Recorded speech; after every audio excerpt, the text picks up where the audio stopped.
On April 18, 2022, YouTuber Jorge Louise posted a vlog about investigating queues at banks due to the holidays and had mentioned his location. Little did he know that that video would turn out to be the last time anyone would see him alive. These are Cartel victims' most disturbing last recordings before torture. Papa, yo te pongo a traer lo que sea la verga. Así que el mecho a mí me pela la verga. In 2017, Juan Rosales made a daring video of himself mocking El Mencho. I guess he didn't know he should have taken things a little more seriously. Juan Luis Lagunas Rosales was born in Sinaloa, Mexico, which is also the land of notorious drug lord Joaquin El Chapo Guzman.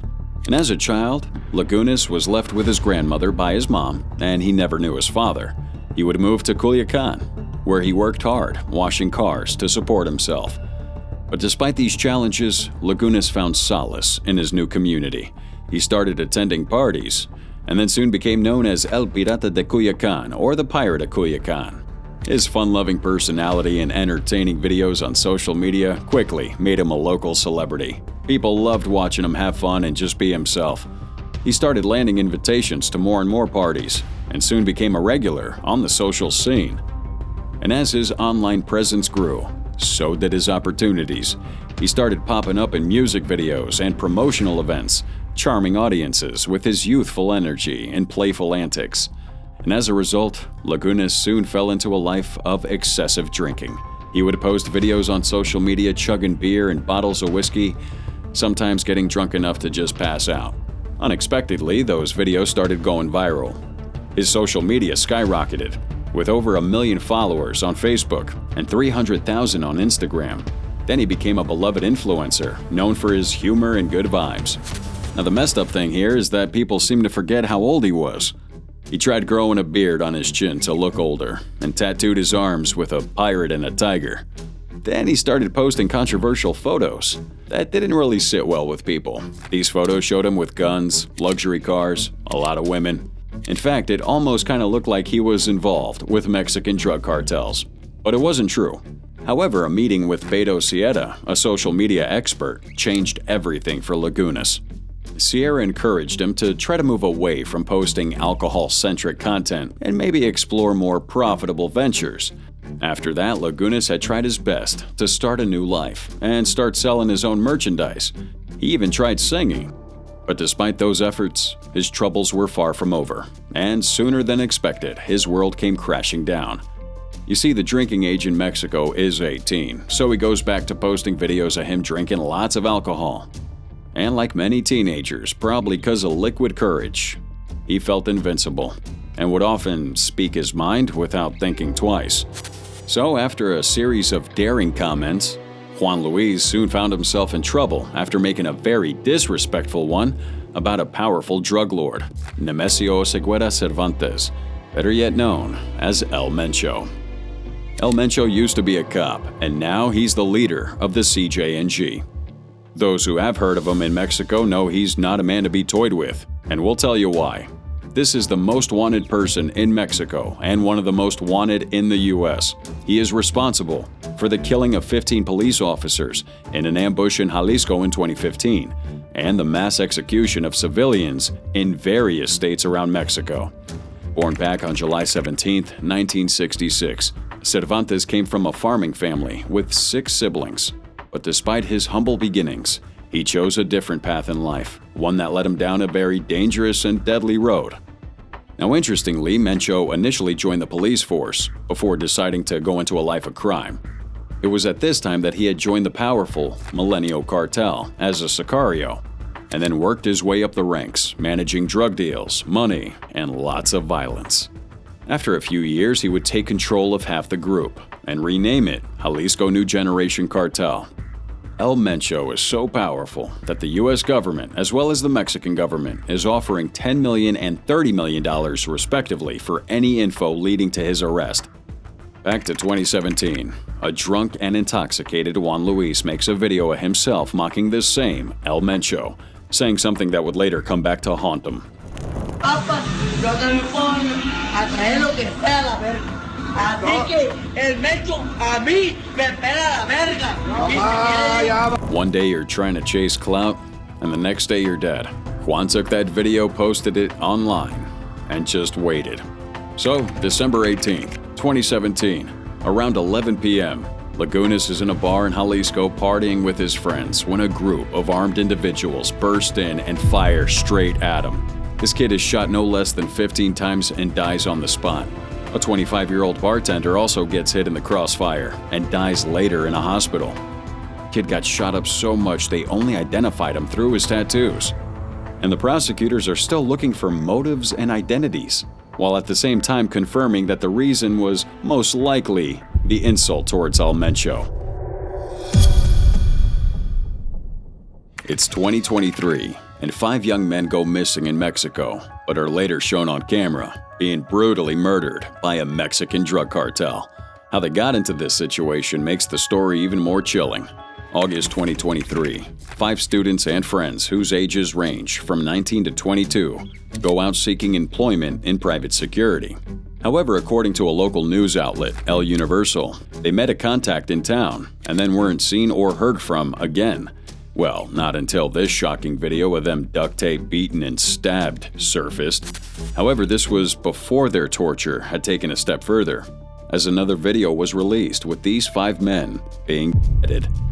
According to journalist Carlos Arieta, who worked for the news outlet, the men were deceived into meeting with the Jalisco Nueva Generation Cartel, or CJNG. Now, the cartel had hoped to recruit the victims into their organization, but ended up killing them after they refused. The men were later identified by their relatives as Roberto Olmeda, Diego Lara, Uriel Galvan, Jaime Martinez, and Dante Cedillo. According to reports, these young men most likely contacted a call center to apply for that job. But what many don't know is that these call centers, who offer high-paying jobs with attractive benefits, are actually really a trap to trick young people into the CJNG, which then forcefully recruits applicants.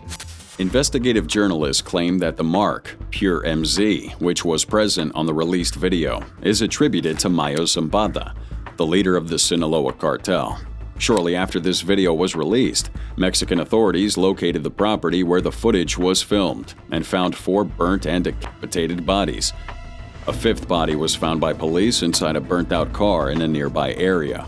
Now, these bodies were really burnt, and it was hard to tell whether they were the 5 young job seekers. But they were found inside a building near where these young men were kidnapped and later photographed in captivity. It is, however, unknown if those responsible for the murders have been caught.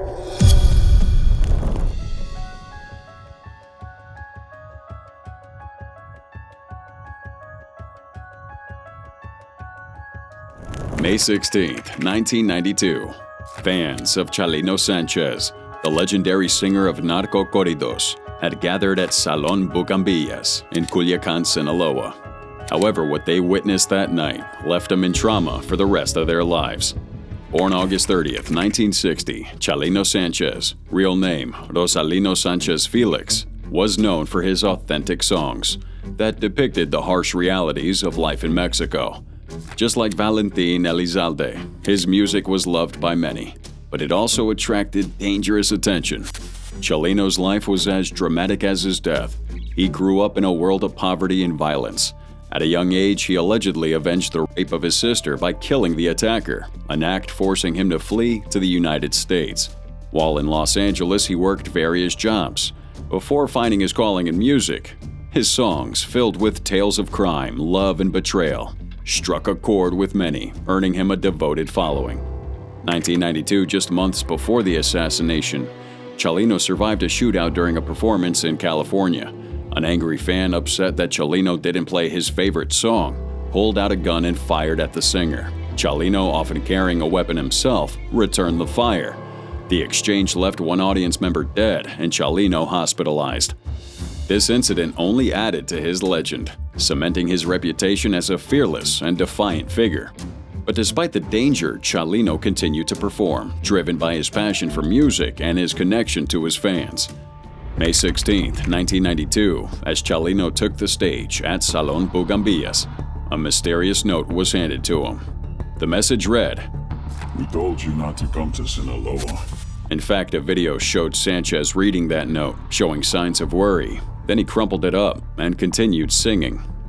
After the concert, Chalino left the venue with his brothers and a few friends. They drove through the dark streets of Culiacan, with the night's events still fresh in their minds.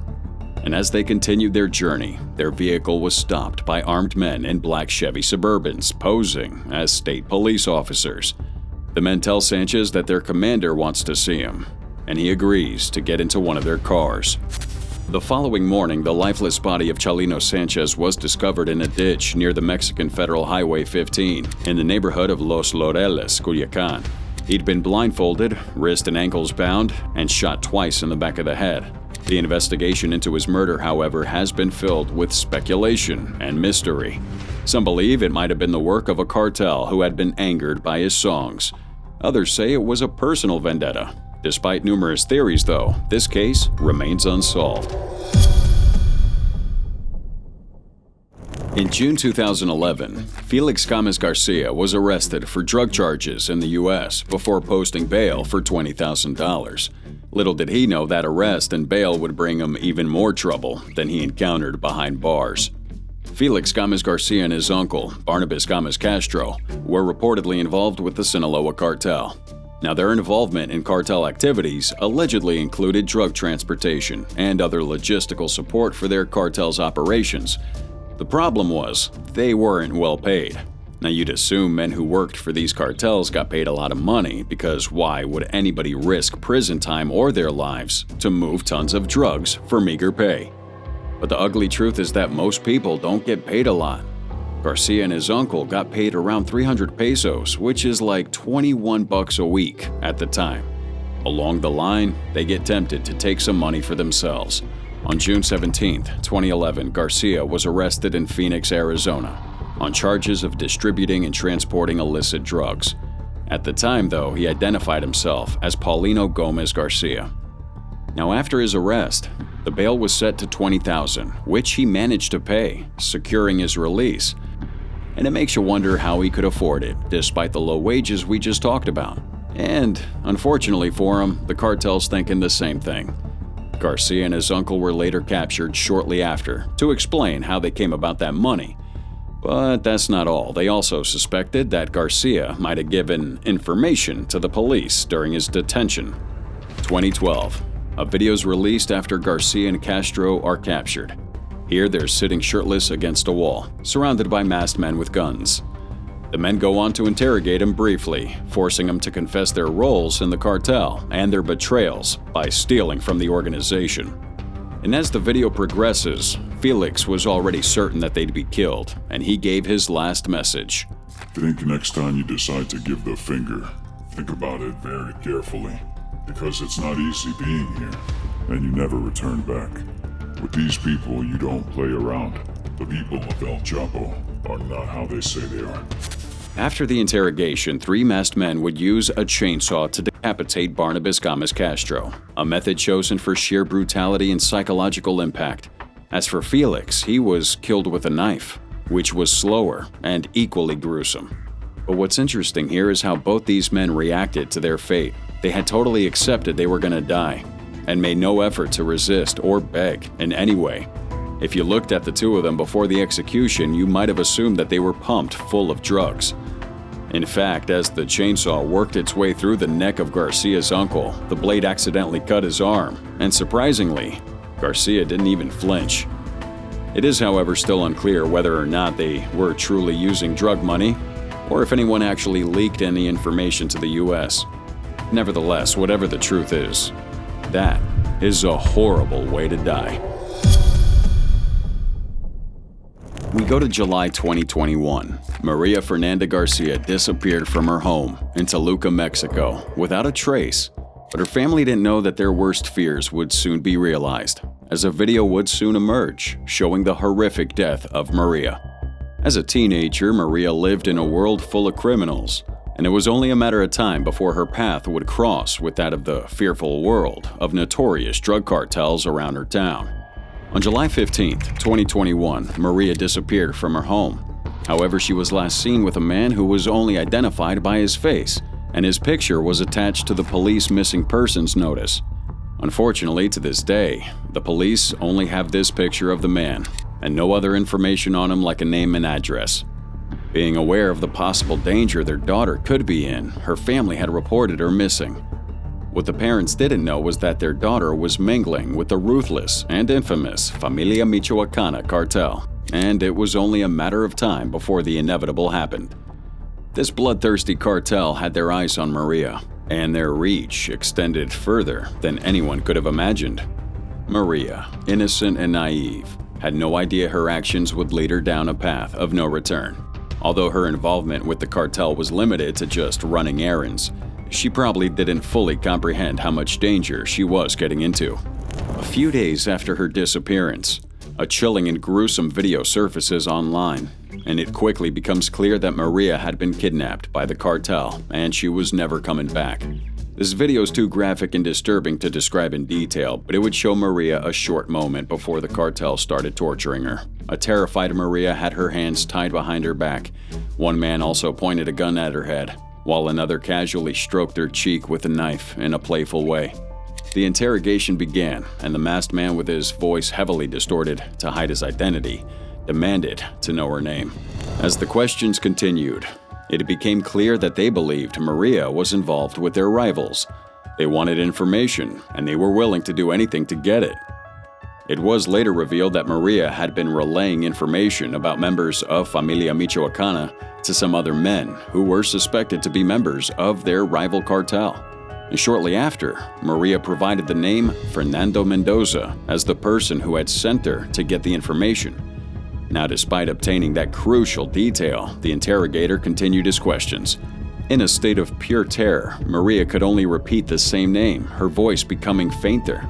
And shortly after, it ended with a bone-chilling statement from the interrogator saying, "Now you see if you want to play with us." And then, the unthinkable happened. The man with the knife suddenly started cutting Maria's throat. Or at least that's what he wanted to do, but had some difficulty with the task. A look of surprise could be seen briefly on Maria's face. She might have seen this as some kind of glimmer of hope, but it was later revealed that the knife he was using was blunt. Instead of getting a sharper knife, he proceeds to apply as much pressure as he can, and now blood was beginning to spill. Yet Maria was very much alive and trying to resist. It was obvious that the blade must have only slightly cut her throat because she's still able to scream and plead. And after realizing the knife was too blunt, the man switched to stabbing. This is where the execution became really bloody. Just imagine how painful and agonizing this was for Maria. In Mexico, it's common for authorities not to take serious actions on executions like this. It was therefore no surprise that the investigation into Maria's murder was unsuccessful due to a lack of cooperation and seriousness, leaving her family with no choice but to take matters into their own hands. So they hired private detectives determined to find justice for their daughter. And it would be through their tireless effort that a breakthrough was actually made. Maria's cell phone was traced to a house in Zapopan, and to everyone's shock, it belonged to someone she knew. This person, whose identity remains hidden, was arrested and charged with Maria's murder. However, the suspect denied any involvement, claiming he had simply found her body in a freezer. The story didn't really add up, but it was the only information they could get out of him. The police had also been tight-lipped about the case, offering little in the way of comfort. They released only minimal details about this investigation and haven't disclosed any real information on Maria's killers or the motive behind why she was targeted. And yeah, La Familia Michoacana continues their disturbing activities in Maria's hometown of Toluca. Let's go to March 18th, 2021. Carlos El Cholo Enrique Sanchez, a man who was really feared in Mexico's cartel underworld, was captured by the CJNG, and the fate that awaited him would be horrific.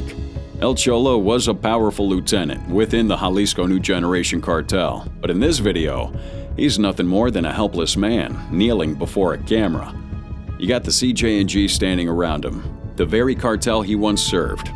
This video marked the start of his downfall, a day that would end in a terrible death for a man who once ruled Mexico's underworld. Now, this guy was a top CJNG member through ruthless ambition and violence. He would report straight to El Mencho, and together they terrorized Mexico, crushing their enemies and spreading fear. Cholo's notorious for using brute force to maintain his control. However, his ambition kinda led him off track. He saw himself not as a follower, but as a potential equal to El Mencho. And he wanted a piece of the kingdom, willing to risk everything for it. By 2017, El Cholo made a decision that would set the stage for his demise. He defects from the CJNG, joins forces with another high-ranking lieutenant, Eric Valencia Salazar, or L85. And like El Cholo, 85 also felt betrayed by the CJNG and sought revenge. Fresh out of prison, L85 partners up with El Cholo to build their own empire. The two guys create the Nueva Plaza Cartel, a rival faction to eliminate El Mencho's empire. Together they wanted to seize control over the drug routes in Guadalajara, a city the CJNG controlled. Those actions declared an open war against the CJNG. And in the ruthless world they play in, challenging the status quo was a ticket to death. 2018, the streets of Guadalajara were hit with violence. You have Nueva Plaza and CJNG fighting for dominance. The brutality was beyond measure, with widespread disappearances and unyielding bloodshed, leaving citizens living in constant fear. El Cholo and his cartel made a powerful statement when they succeeded in assassinating Marcos Hernandez, CJNG's financial expert. El Mencho wanted to make an example out of this person, and in response, the CJNG launches an aggressive hunt for El Cholo. Now initially it seemed like El Cholo was untouchable. The first hit squad they sent after him fell victim to a well-executed counterattack by Nueva Plaza. But despite that humiliating setback, the CJNG pressed on. With each day, El Cholo's advantage reduced. He knew his luck couldn't hold forever. The reach and resources of the CJNG meant they'd stop at nothing to bring him to their justice. March 18th, 2021. Cholo's luck finally runs out when he was captured in a targeted raid executed by CJNG sicarios. His former comrades force him to kneel, ready to seal his fate. In the video that followed, El Cholo was ordered to give his final words before his torture would begin. In a defeated tone, he confessed to his actions against CJNG, admitting to the bloodshed he had caused in Guadalajara, and had even implicated some high-ranking police officers. Now, his statement, filled with regret, was as much an apology as it was a warning. Hours after the disturbing video was released, a horrifying discovery was made at Jardín Hidalgo, a public park located near Tlaquepaque City Hall. There, a clear plastic bag containing a disfigured body was found with a note that read, "The traitor, El Cholo." Authorities later confirmed that it was indeed the body of Carlos Enrique Sanchez, and his gruesome death reflected the brutal life he led. The autopsy showed the extent of his suffering. Ribs were broken, toes severed, and his tongue forcibly removed. As a symbol of the betrayal, CJNG couldn't forgive, and it looks like they finished him off with 3 shots to the head. ¿Qué show, mi gente? Feliz inicio de semana para todos. Ya se nos acabaron las vacaciones a los que pudimos tener vacaciones, plebada. Ahora sí, a chingarle. Yo aquí vengo a hacer vueltas a los bancos a ver qué tanta fila hay. Bendiciones, plebe. Bonito día para todos. On April 18th, 2022, Jorge Louise uploads a video to Instagram and casually mentions his location. How could he have known that was the biggest mistake of his life? Solamente es un favor que le quiero pedir. A ver, morro, dice, ¿qué quieres? ¿Qué favor quieres? Le dije, si me vas a matar, le dije. 2021, Jorge Louise, also known as El Campa Jorge, shared a terrifying experience that changed his life forever. He was kidnapped by cartel members, leaving him traumatized and struggling with his mental health afterward. For months, he was too afraid to leave his house, fearing for his safety, even stopped at a red light, just struggling to cope with the trauma. Now, before this harrowing experience, Jorge had a YouTube channel of just over 62,000 subs, where he shared his passion for cars and UTVs in Cacan. He started with vlogs and storytime videos, but eventually focused on expensive cars and his collection.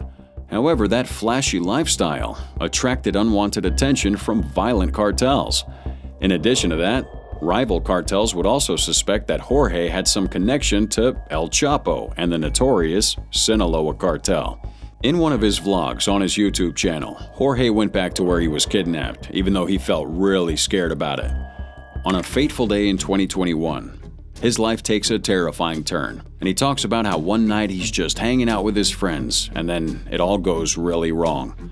His friend asked for a favor to give someone else a ride, and Jorge agreed because he's a kind, helpful guy. But little did he know that the favor would almost cost him his life. And as they're driving, Jorge starts feeling a little uneasy, probably paranoid a bit from the alcohol. So he stops his car to get some air and use the bathroom. But before he could even get out, another car pulls up, and a man with a rifle claims to be from the authorities. This man takes Jorge's phone, and with his accomplices ties him up, blindfolds him, and interrogates him about his source of income. Jorge truthfully explains that he owns a tortilla shop and a YouTube channel, but his captors don't believe him. They thought he must have been connected to a dangerous cartel to afford such a nice car. Now, despite Jorge's repeated denials, they threatened him, pistol whipped him, and played with the safety pin to show their control. Desperate and scared, he begs for them to leave his body where his family could find it if they did plan to kill him. Surprisingly, that plea worked. His captors untie and remove his blindfold and release him. So when everything returns to normal, Jorge decides to go beyond just car vlogging and starts investigating some cartel's business. In fact, this guy goes to share a storytime video about the time he unknowingly talked to one of El Chapo's sons.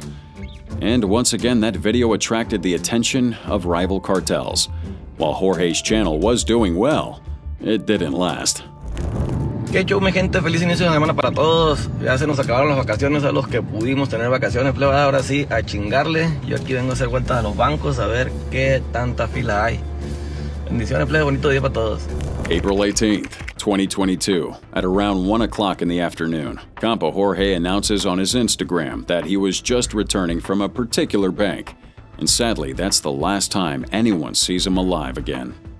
45 minutes after he uploads, gunmen intercept him in this gray Toyota SUV just as he's about to get into his house located on Gilberto Owens Street.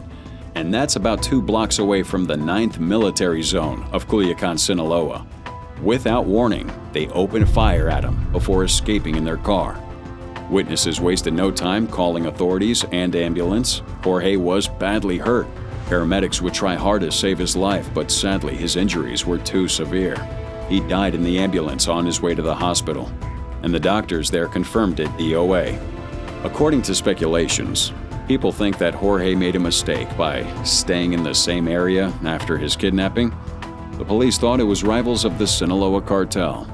But despite suspicions, his killers are still out there, and the police have yet to solve the case.